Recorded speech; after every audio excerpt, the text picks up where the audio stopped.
se aquela criança que não para sentada estiver sendo desobediente? E se aquela que tampa os ouvidos durante o louvor não estiver fazendo birra? E aquela criança que que não responde quando a gente pergunta alguma coisa, será que realmente ela não entendeu?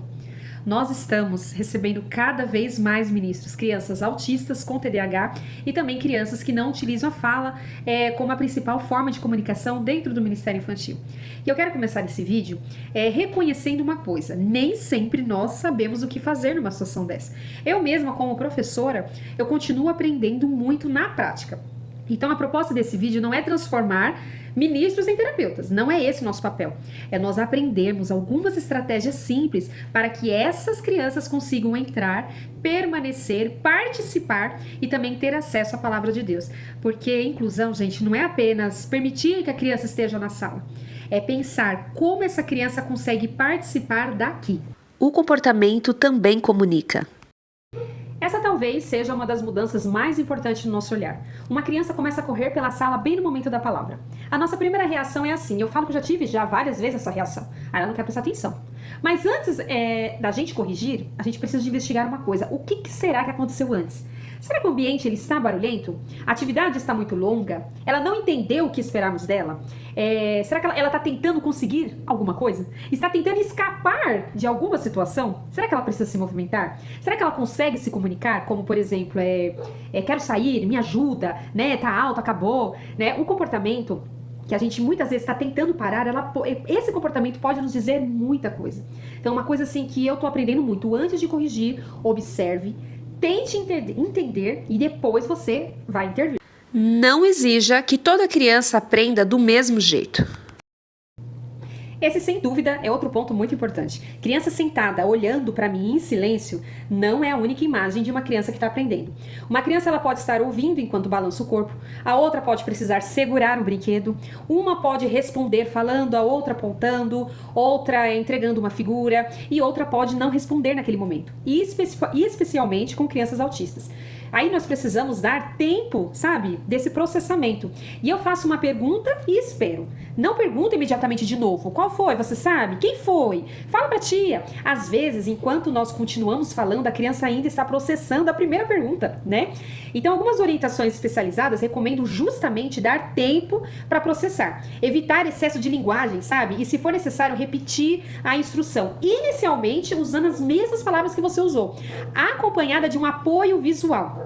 Em vez de reformular várias vezes a pergunta. Gente, se a gente for analisar, até a gente adulto é assim. Quando começa a ficar falando, e você entendeu? Você confunde, você imagina a cabecinha de uma criança autista. Rotina visual. Agora eu quero mostrar uma coisa extremamente simples que nós podemos fazer praticamente assim, sem gastar dinheiro. Essas aqui são fotos do espaço. Só que esses espaços aqui é da minha escola, né? Quem criou isso aqui foi as minhas parceiras do período da manhã. Então, aqui, por exemplo, é o espaço do parque interno, aqui é o espaço da biblioteca. Então, qual que é a ideia? Você fazer essas fotos, tá vendo? Ó? Só que com fotos do Ministério Infantil. Então, por exemplo, se vocês têm um refeitório, tira foto do refeitório, tira foto da salinha, tira foto da hora da palavra, e aí você vai mostrando. Então, conforme cada momento termina, a gente pode ir virando ou riscando, né? Porque isso aqui eu plastifiquei, então dá pra colocar caneta.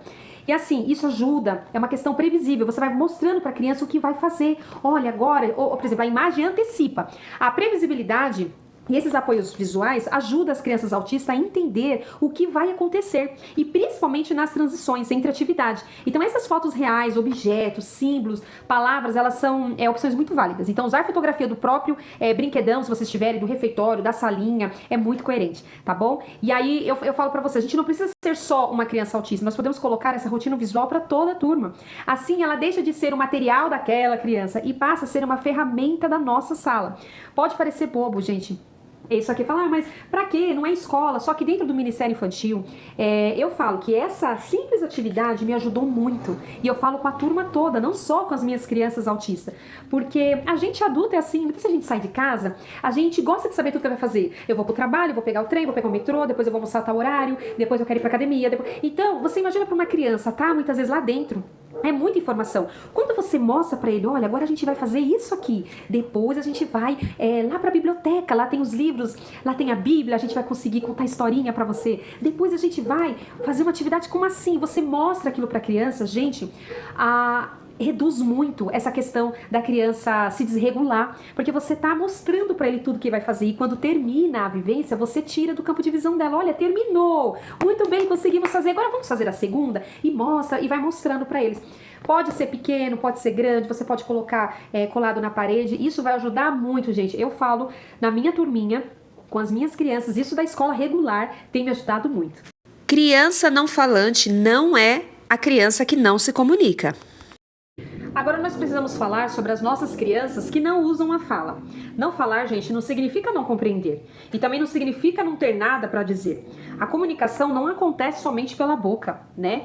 Então você vai usar alguns cartões, né? Como exemplos assim, como verde, quero ou não quero, ajuda, uma pausa, ou um cartão do banheiro, fazer um cartão de água, né? Com um copinho d'água, um cartão que simboliza mais, né? Você quer mais, um cartão que simboliza acabou, né? E olha como podemos começar de uma maneira simples. Não precisamos, gente, comprar equipamento caro para começar a oferecer escolhas visuais, sabe?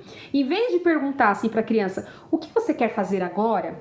Nós podemos mostrar duas figuras.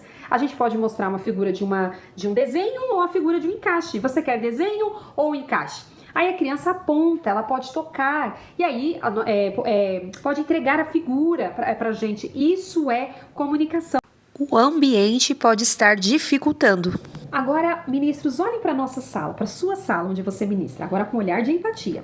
Muitas vezes música muito alta, todo mundo falando, microfone, porque tem tios que usam microfone, né? Criança correndo, luz, cheiro, ministros pedindo, senta, olha aqui agora canta, agora levanta, agora bate palma. Gente, para algumas crianças isso pode ser estímulo demais. Se ela tampa os ouvidos, se afasta, ela fica muito agitado, a nossa primeira pergunta não deveria ser como eu faço ela parar, mas a pergunta seria o que nesse ambiente nós podemos ajustar.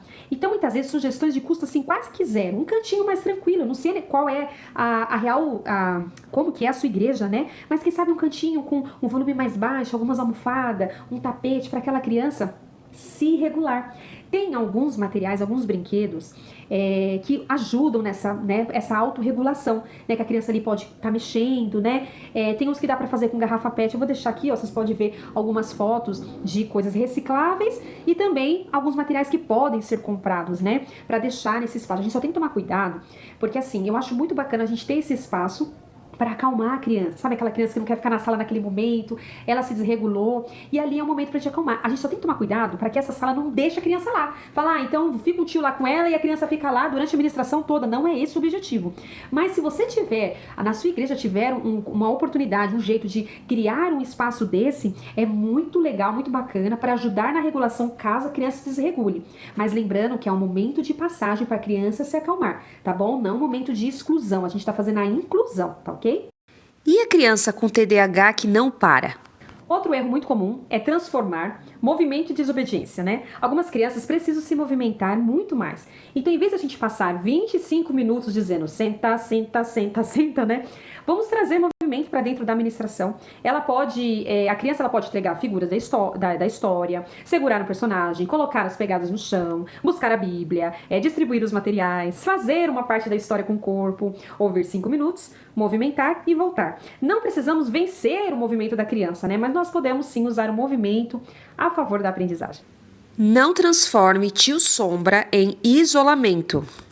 Outro cuidado, gente. Às vezes, nós colocamos um adulto do lado da criança e pensamos assim, pronto, incluímos. Mas durante toda a aula, ela fica em um canto fazendo uma atividade diferente. Isso pode virar apenas uma sala de aula dentro da sala.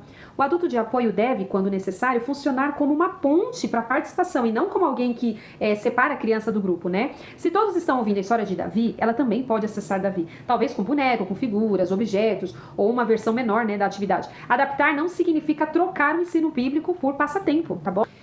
Ministros, nós não precisamos sair daqui especialistas em autismo ou em TDAH. Nós precisamos sair daqui mais atento às crianças que estão diante de nós. O que funciona para uma criança, muitas vezes pode não funcionar para outra, né? Pergunte às famílias, observem, registrem o que funcionou, compartilhem entre as escalas. E assim, uma coisa que eu faço, eu tenho que parar e eu faço para vocês, parem de medir participação.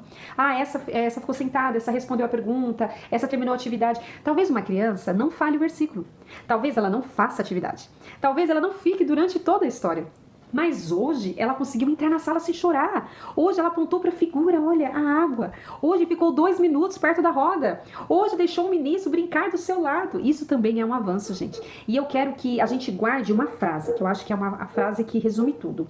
Antes da gente perguntar como fazemos essa criança se adaptar ao nosso ministério, vamos começar a pergunta assim: o que podemos adaptar no nosso ministério para que essa criança também consiga participar? Porque ela não veio apenas para ser cuidada, enquanto os pais estão lá no culto. Ela também veio, gente, para ser acolhida, pertencer e ter acesso ao ensino da palavra de Deus. E quando a gente consegue acolher isso, a gente acolhe toda a família.